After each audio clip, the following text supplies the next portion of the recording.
your reaction to yesterday's meeting with the Syrian president. He's agreed to enter into a coalition to fight ISIS and terrorism and generally stabilize the region in return for a reduction of sanctions from the U.S. and playing along economically for his citizens' own benefit.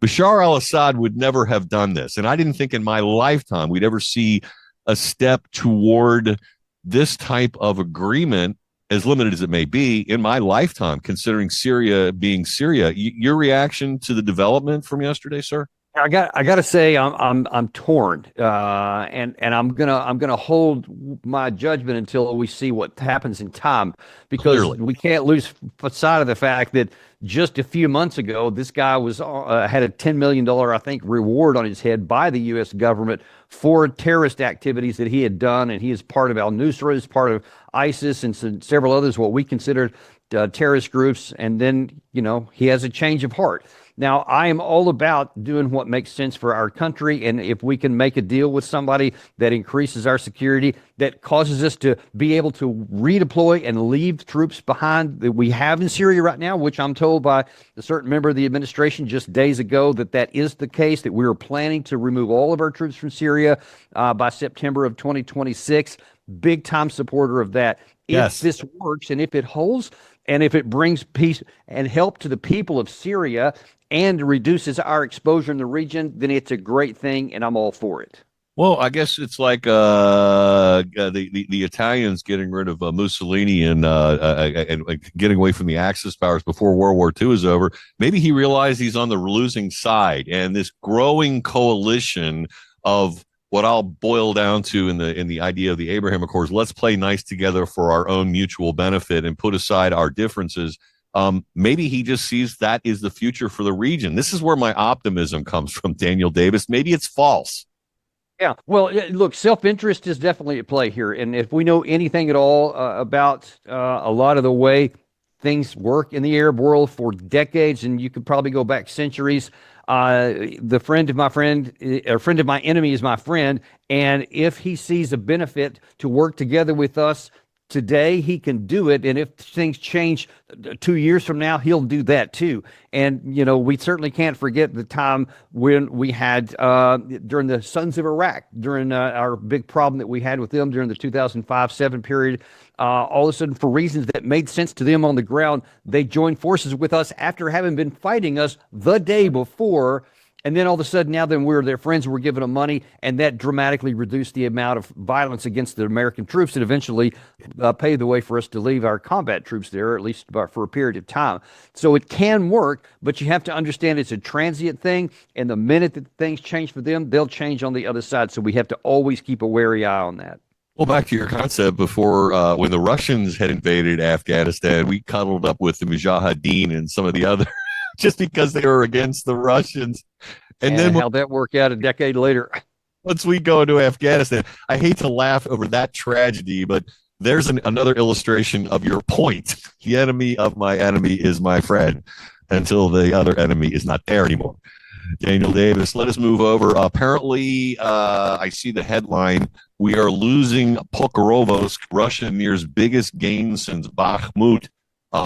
This morning, and that obviously means territorial gains to the advantage of the Russians, but also on the heels of, and we experienced our first winter blast here in the greater Cincinnati area. It's down to the 20s, and we had to deal with some snow on the ground. That happened on the same day I read about Russia hitting a lot of Ukrainians' power sources, ultimately resulting in zero power or energy, which I perceive to be as freezing Ukrainians. So amid all this, what's your assessment of the situation between those two countries? Yeah, the situation in Pokrovsk is almost completely gone. The city of Pokrovsk itself is all but gone. There's just a few outlying neighborhoods and groupings of buildings on the very far outskirts on the north and northeastern quadrants of the city. The bigger issue is that there are some number of thousands of Ukrainians trapped in the sister city of Mirnograd right next to it. There's another grouping in the south in kind of a forested, patched area where Ukraine has been defending for quite a long time. They're now physically surrounded, and Ukraine is fighting really hard on a city called Rodinska. Actually, it's more like a medium-sized town up north of that. They're trying fiercely to try to break through the Russian positions sanctions to try and open up a corridor so that those troops in Mirnograd can't escape. It remains to be seen whether they'll succeed on that. They haven't in many other areas because Russia, according to General Syrsky from the Ukrainian Armed Forces, has about 150,000 reserve forces in the area. And if Ukraine starts to have success there, it seems reasonable to presume that Russia would flood those reserves in and close that off. If Russia is completely able to close the pinchers and Ukraine can't unblock it, it's not just the loss of the city, the political loss, but then it'll be the Twin Cities lost and all the troops that are, trained and profited as well. And it's going to be a real big problem, even bigger than it might seem. And then there's issues going on also in the Kupiansk area. There was overnight, there was reports that Russia had crossed a certain river inside there and taken a rail station that was deep inside Ukraine lines.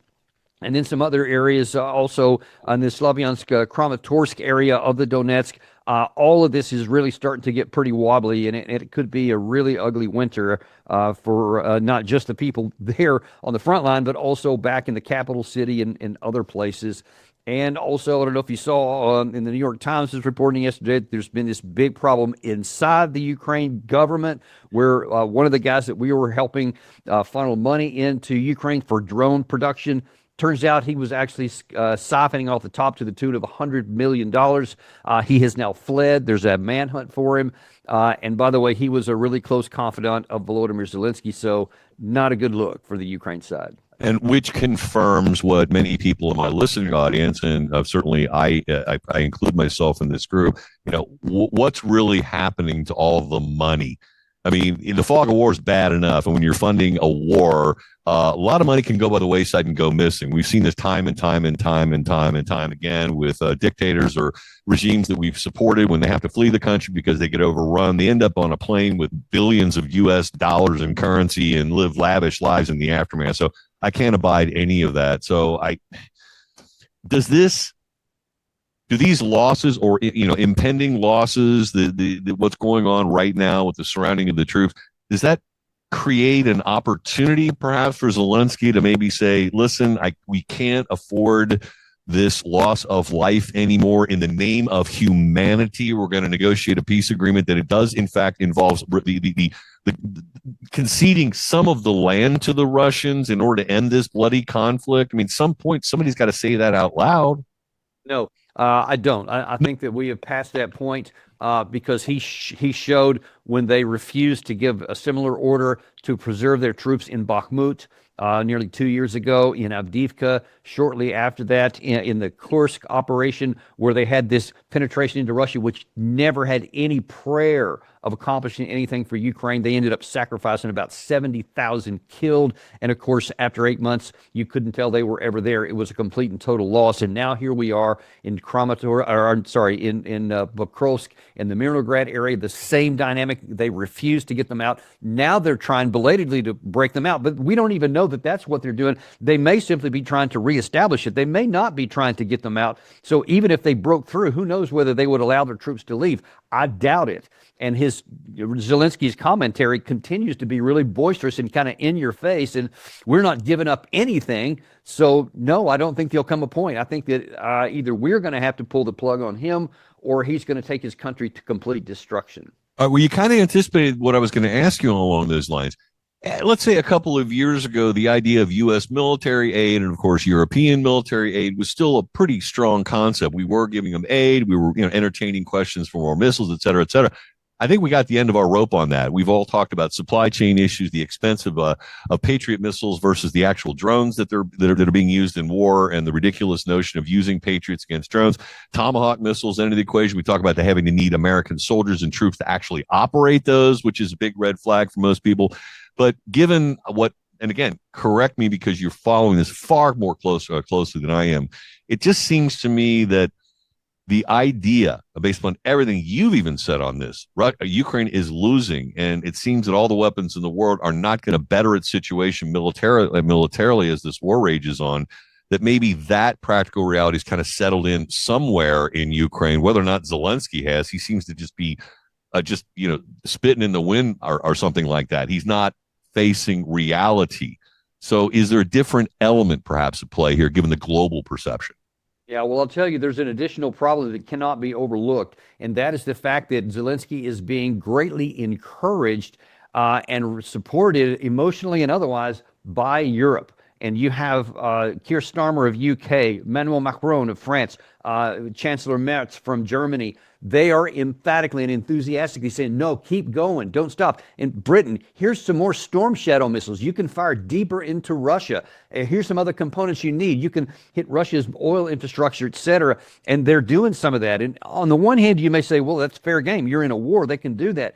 And that's fine. And as long as it produces something positive for your side and gives you a chance to either succeed or push the Russians back. But if all it does is infuriate the Russians and it's not a fraction enough to change the dynamics, then all you do is increase the chance that Ukraine will be crushed and there won't be a negotiated settlement. There'll just be a defeat. That's what I really have a problem. So it's not just Zelensky, but it's the European leaders who are definitely detached from reality.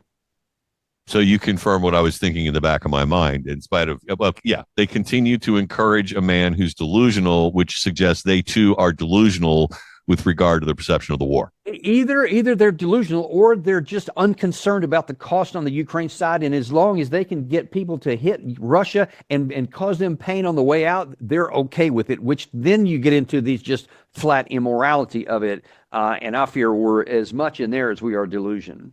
Or maybe we're missing a little piece here because, of course, we've issued tons and tons of sanctions on Russia. We're trying to prevent them from selling their oil in the open market. We're trying to impact their economy. Maybe these quick hits and strikes on, energy production facilities and oil facilities that may not mean a whit militarily speaking is having a greater impact on Russia's economy, thus achieving a broader objective. If there was some evidence to that, then that would be legitimate, because that is a legitimate concept, but only insofar as it actually works. Yeah. And when you have seen 19 rounds of if sanctions not have any effect whatsoever on the front line, and you can draw a logical line that number 20, which they're working on right now, and we're talking about literally just yesterday, if 19 failed, maybe 20 will work. It's absurd. And then what you can't do with what these sanctions are is draw a line to how that's going to impact Russia that would in any way affect the political decision-making in Moscow. As a matter of fact, all it's doing is doubling down the certainty within Russia and within the political realm that there's no talk in here. All we need to do is completely win. So it's having literally the opposite effect, and you can observe it. So now we seem to return back again to the delusional thing. We want this to work, so we're just going to pretend that it will, even though evidence screams that it won't. So we have some really big problems in the West. Straight talk from you, man. We can always count on that. So I love having you on the show. Daniel Davis Deep Dive. Follow him wherever to get your podcast.